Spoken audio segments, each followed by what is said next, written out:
നമസ്കാരം. സമഗ്രയിലേക്ക് സ്വാഗതം. ബോംബ് സ്ഫോടനം നടന്ന ചെണ്ടയാട് കണ്ടോത്തുംചാൽ പ്രദേശവാസികളുടെ ഭയമകറ്റാൻ നടപടിയെടുക്കണമെന്ന് DCC president advocate Martin George ആവശ്യപ്പെട്ടു. പ്രദേശം സന്ദർശിച്ച ശേഷം മാധ്യമങ്ങളോട് സംസാരിക്കുകയായിരുന്നു അദ്ദേഹം.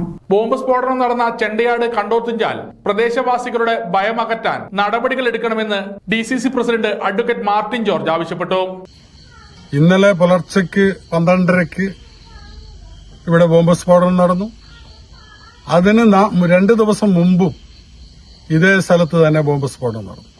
ഒന്ന് റോഡിന്റെ ഭാഗത്ത്, ഒന്ന് മുകളിലത്തെ ഭാഗത്ത്. ഇത്തരം ബോംബ് സ്ഫോടനങ്ങൾ ഈ പ്രദേശത്ത് കുന്നോത്തുപറമ്പ് പഞ്ചായത്തിൽ നിരന്തരമായി നടന്നുകൊണ്ടിരിക്കുകയാണ്. കഴിഞ്ഞ പാർലമെന്റ് തെരഞ്ഞെടുപ്പിന്റെ ദിവസങ്ങൾക്ക് മുമ്പാണ് കൈവേലിക്കൽ ഇത്തരത്തിലുള്ള ബോംബ് സ്ഫോടനം നടക്കുകയും ആൾ ഭരിക്കുകയും ചെയ്തിരിക്കുന്നത്. അപ്പോൾ ഇത് അന്ന് നടന്ന സംഭവവുമായി ബന്ധപ്പെട്ട് ഇവിടെ ബോംബ് സ്ക്വാഡ് അന്വേഷിച്ചു എന്ന് കാണാൻ സാധിച്ചു. പക്ഷേ ഒരു ബോംബ് കണ്ടുപിടിച്ചതായി നമുക്ക് കണ്ടിട്ടില്ല. അപ്പോൾ ഇതിനകത്ത് കൃത്യമായി ഒളി സങ്കേതം ഇവിടെ ഉണ്ട് എന്നുള്ളത്, ബോംബ് ഒളിപ്പിക്കാൻ വേണ്ടി കൃത്രിമമായി നിർമ്മിച്ച സ്ഥലങ്ങൾ ഇവിടെ ഉണ്ട് എന്നുള്ളതാണ് നമുക്ക് കാണാൻ വേണ്ടി സാധിക്കുന്നത്.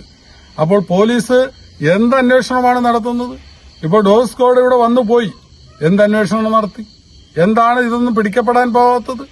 ഇതിന്റെ പ്രധാനപ്പെട്ട കാരണം എന്ന് പറയുന്നത് ഇവർക്കെതിരെ കൃത്യമായ നടപടിയെടുക്കുന്നില്ല. ഗവൺമെന്റിന് അത് സാധിക്കുന്നില്ല.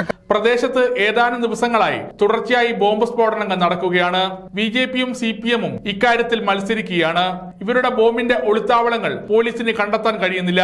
ഈ വിഷയത്തിൽ നടപടിയെടുക്കാത്തതാണ് സ്ഫോടനങ്ങൾ തുടർക്കഥയാവാൻ കാരണമെന്നും അദ്ദേഹം കൂട്ടിച്ചേർത്തു.